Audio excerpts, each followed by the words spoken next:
Giving his 8th State of the State address, Governor Scott Walker hit on several key points. One of them was health care reform. The governor is introducing the health care stability plan. Under the proposal, the state would help keep premium costs low for those who are covered through the individual markets.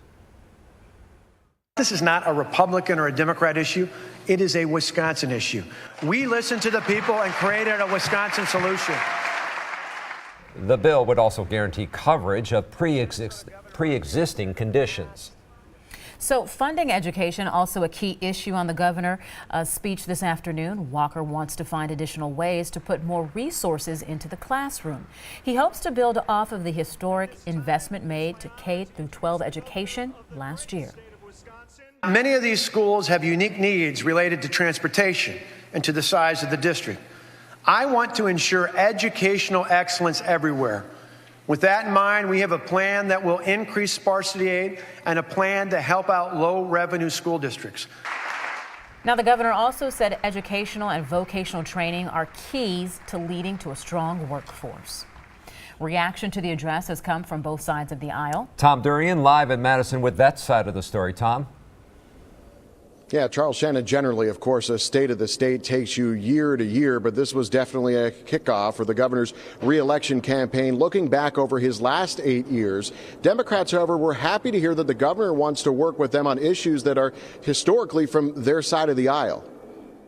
And in the end, I think that the people of Wisconsin have to remember what the truth is that they've experienced over this time, and not just before the election time. But I'm going to roll up my sleeves and I'm ready to work. It was somewhat encouraging because I think he's moving to some of our issues, but I want to see if he really follows through on that. Well, Republicans that we talked to were happy to see the governor talk about what they are calling some of the great things going on in Wisconsin right now, including the record unemployment and the governor's proposal today to give $100 per child to families in the form of a new child tax credit. I think here's a prime example where we have an opportunity to reach our hand out, and we just want to make sure that the Democrats grab it and say, let's find a way to work together to solve an awful lot of these problems. So the governor already starting to talk about that child tax credit, kicking off a tour that goes across the state in Milwaukee tomorrow morning.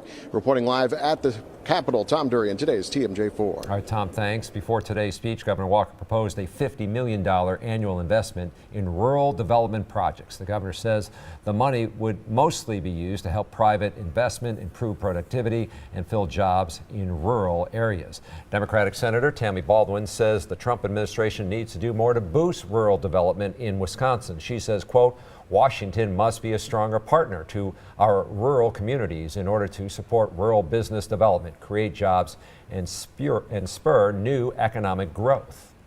The governor made several claims in his speech, and we fact-checked some of those claims with our PolitiFact Wisconsin partners. To see those results, head to our website at tmj4.com.